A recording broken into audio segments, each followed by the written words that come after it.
haatan warbixin yar oo Ilhaan Cabdiqaadir Jaamac Guuleed afballaar ku saabsan wacdare ay ka dhigtay Kakuma ee xeryaha qaxootiga ee dalka Kenya iyo calanka Jamhuuriyadda Federaalka Soomaaliya ayaan meeshan in kugu soo gudbinayaa anigoo ah Guuleed Guuleed. Ilhaan Cabdiqaadir Jaamac Guuleed afballaar oo ku sugan xeryaha qaxootiga Kakuma ee dalka Kenya ayaa waxay maalintii Jimcaha ahayd iyadoo dhaba socoto masjid socoto ay la kulantay gabar Maasai ah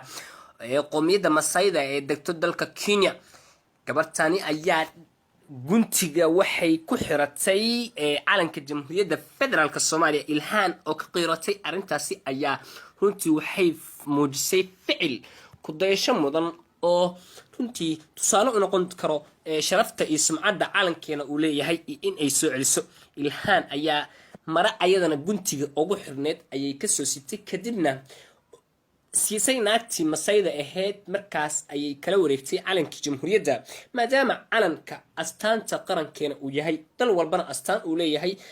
qof walbana sida uu u sharfo iyo sida uu karaameeyo uu u karaameysnaado mise sida uu u liido uu u liidnaado. Ilhaan waa gabar